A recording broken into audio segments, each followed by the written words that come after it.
واقعہ لکھا ہوا ہے. اس واقعے کو الاصابہ فی تمییز الصحابہ میں علامہ ابن حجر رحمۃ اللہ نے نقل کیا ہے. سیدنا عثمان غنی عنہ کے زمانے میں ایک نوجوان شخص تھا، ثقفی تھا، طائف کا رہنے والا، شاعر تھا اور بڑا سمجھدار. یہ شاعر لوگ جو ہوتے ہیں نا، یہ بڑے عقل مند چلاک لوگ ہوتے ہیں، تیز لوگ ہوتے ہیں، مگر طبیعت میں ان کی ایک خاص چیز موجود ہوتی ہے. تو موڈی قسم کے لوگ ہوتے ہیں، اپنے موڈ میں ہوتے ہیں تو ان کے شعر تولد ہو جاتے ہیں، اور جب موڈ میں نہیں ہوتے تو پھر عام بندے کی طرح باتیں کرتے ہیں. چنانچہ شاعر بھی بہت اچھا تھا، اور اس کو ایک مرض تھی کہ وہ شراب پی لیتا تھا. ایک مرتبہ شراب پیتے ہوئے پکڑا گیا تو عثمان غنی نے اس کو سزا دلوائی، درے لگوائے. پھر دوبارہ پکڑا گیا، پھر اس پر حد جاری کروائی گئی. جب 2 دفعہ حد جاری ہوئی تو سیدنا عثمان غنی نے سوچا یہ مدینۃ الرسول ہے، حرم ہے، یہ بندہ یہاں رہ کے اگر گناہ کرے گا تو یہ زیادہ برا ہے، اس سے بہتر ہے کہ اس کو باہر کہیں بھیج دیا جائے. تو انہوں نے جو لشکر شام کی طرف جا رہا تھا نا، اس لشکر کے ساتھ بھجوا دیا، مگر امیر لشکر کو بتا دیا کہ یہ عادی شرابی ہے، اس کی ذرا نگرانی زیادہ کرنا. اب جو امیر لشکر تھے وہ تھے سعد ابن ابی وقاص رضی اللہ تعالیٰ عنہ، اور یہ لشکر قادسیہ کی طرف جا رہا تھا. سعد ابن ابی وقاص نے اس کی نگرانی کی. وہ شام میں بھی شراب پیتا ہوا پکڑا گیا تو سعد ابن ابی وقاص نے تیسری مرتبہ حد لگوائی اور فیصلہ کیا کہ اب اس کو کھلا رہنا ٹھیک نہیں، اس کو جیل میں ڈالنا چاہیے. چنانچہ سعد ابن ابی وقاص نے اپنے خیمے کے ساتھ ایک خیمہ تھا، اس کو جیل کا کمرہ بنا دیا اور اس کو وہاں لاک کر دیا.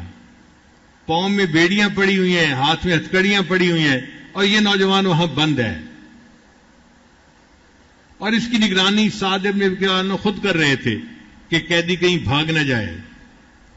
اللہ کی شان کے ادھر سے مسلمانوں نے جہاد شروع کر دیا.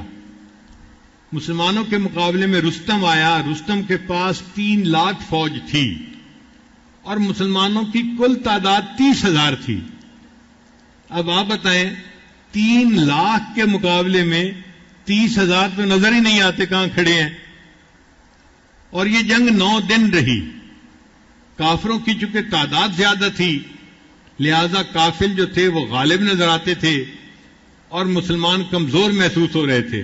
چونکہ جہاں ایک مسلمان ہوتا تھا، ایک مسلمان کو 30 کافروں نے گھیرا ہوا ہوتا تھا. تو مسلمان بھی شہید ہو رہے تھے، کثرت کی وجہ سے تھک جاتے تھے. اب 2-3 دن کے بعد خبر عام ہونی شروع ہو گئی کہ مسلمانوں کو شکست ہو رہی ہے اور کافر جیت رہے ہیں. اور ویسے بھی رستم کا دبدبہ تھا، وہ بڑا بہادر مانا جاتا تھا، تو لوگ سمجھتے تھے کہ رستم کی وجہ سے اس کی فوج بڑے جوش و خروش میں تھی اور لڑ رہی تھی. اب جب مسلمان کمزور تھے اور شکست کھا رہے تھے تو ہمتیں پست ہو رہی تھیں. تو یہ خبر بالآخر عورتوں تک بھی پہنچی، خیمے تک بھی پہنچی. تو وہ جو قیدی تھا نا، ابو محجن ثقفی اس کا نام تھا، اس نے بچوں کی طرح اونچا اونچا رونا شروع کر دیا، جیسے کوئی بچہ رو رہا ہوتا ہے، اس طرح اونچا اونچا. اب ایک نوجوان آدمی ہے اور وہ بچوں کی طرح رو رہا ہے، چیخ رہا ہے، چلا رہا ہے. تو سعد ابن وقاص عنہ کی جو بیوی تھی ان کا نام تھا سلمہ، صحابیہ تھی رضی اللہ تعالی عنہا. وہ حیران ہوئی کہ بچوں کی طرح کون رو رہا ہے. انہیں بتایا گیا جی کہ آپ کے ساتھ والے خیمے میں جو قیدی تھا وہ رو رہا ہے. انہوں نے بندے کو بھیجا کہ بھئی جاؤ دیکھو وہ کیوں رو رہا ہے. بندے نے آ کے بتایا کہ جی وہ بندہ اس لیے رو رہا ہے کہ اس نے خبر سنی ہے مسلمانوں کو شکست ہو رہی ہے اور اس سے یہ بات برداشت نہیں ہو رہی، اور وہ رو رہا ہے کہ میری جوانی کا کیا فائدہ، یہ اتنا تندرست جسم جو مجھے دیا ہے اللہ نے، اس جسم کا کیا فائدہ کہ میرے جیتے جی مسلمانوں کو شکست ہو جائے. کاش میں آزاد ہوتا، یہ بیڑیاں کھل جاتی، یہ ہتھکڑیاں کھل جاتی، تو آج میں مسلمانوں کے ساتھ مل کے جہاد کرتا اور اسلام کی تقویت کا سبب بنتا. اب وہ جو اسلام کے ساتھ محبت تھی وہ اس کے اوپر غالب آ گئی تھی، اس شرابی کے اوپر. جب سلمہ رضی اللہ تعالیٰ نے یہ بات سنی تو انہوں نے پھر ابو محجن سقفی سے خود بات کی کہ بھئی تو شرابی آدمی ہے اور تو اتنا اظہار کر رہا ہے کہ اللہ اور اس کے رسول سے محبت ہے اور میں اس لیے رو رہا ہوں. اس نے کہا جی کہ میں شرابی ضرور ہوں، میری عادت ہے، میں پی جاتا ہوں، لیکن میرے دل میں اللہ اور اس کے رسول کی محبت ہے اور میں بالکل صحیح کہہ رہا ہوں. آج اگر مجھے آزاد کر دیا جائے تو شاید میں دین اسلام کے کام آ جاؤں.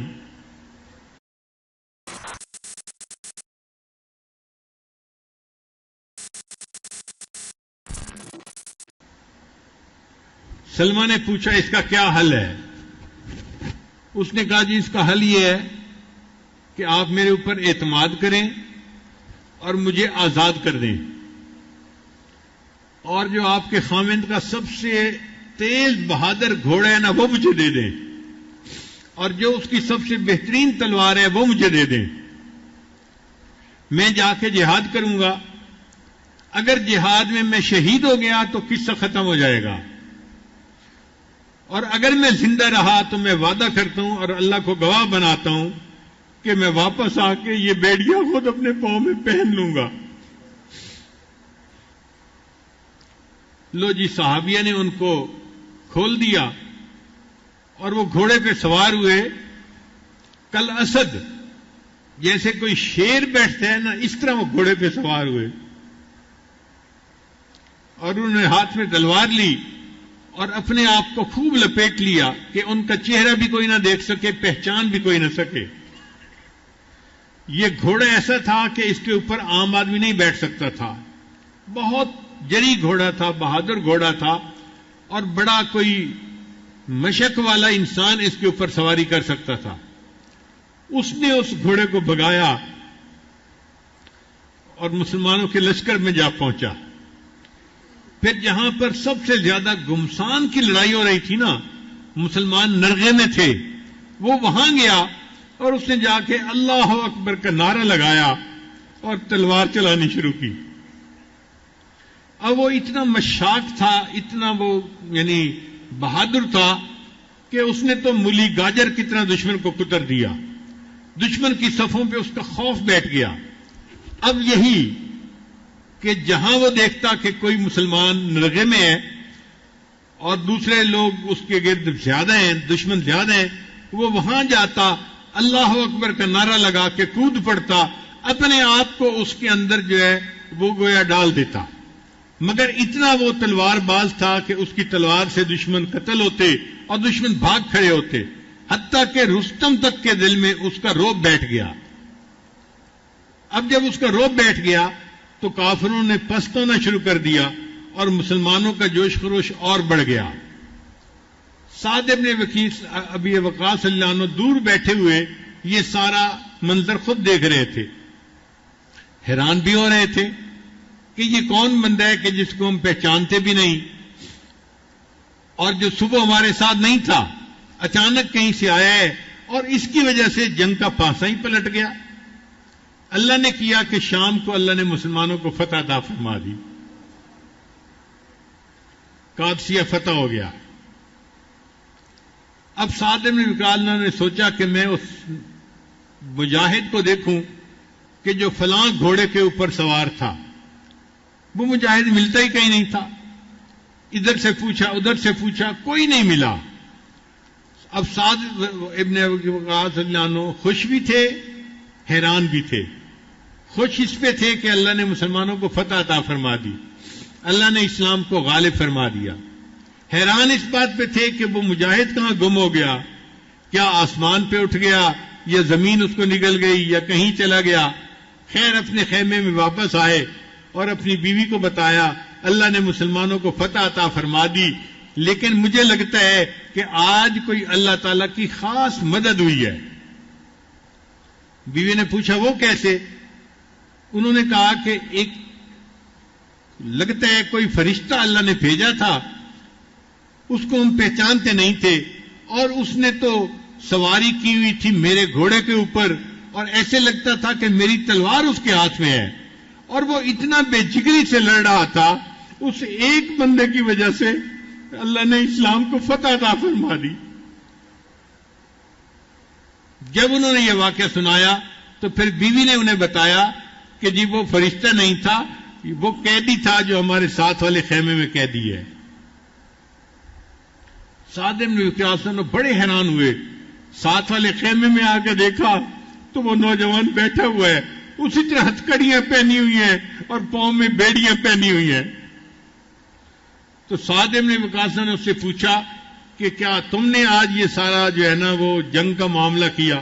اس نے کہا ہاں، میں شرابی ہوں، مگر میں اللہ اور اس کے رسول سے محبت بھی کرتا ہوں، اس لیے میں آج اسلام کی محبت کی وجہ سے نکل پڑا اور میں نے اپنے آپ کو شہادت کے لیے پیش کیا، مگر میری قسمت میں شہادت نہیں تھی، میں پھر آ گیا ہوں اور پھر میں نے یہ بیڑیاں باندھ لی ہیں اور قیدی بن کے بیٹھ گیا ہوں۔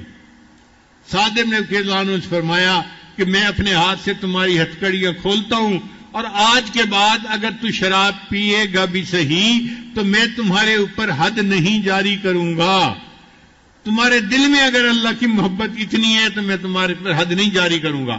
جب انہوں نے یہ الفاظ کہے، ان الفاظ کو سننا تھا، اس قیدی کے دل پہ اثر ہوا، اس نے قسم اٹھا کر کہا میں اللہ کو گواہ بنا کے قسم اٹھاتا ہوں آج کے بعد میں شراب نہیں پیوں گا۔ توبہ کا یہ وقت تھا جو اللہ نے متعین کیا ہوا تھا۔ اس نے توبہ کر کے ثابت کر دیا کہ جب اللہ چاہتے ہیں اللہ انسان کو گناہ سے توبہ کی توفیق عطا فرما دیتے ہیں۔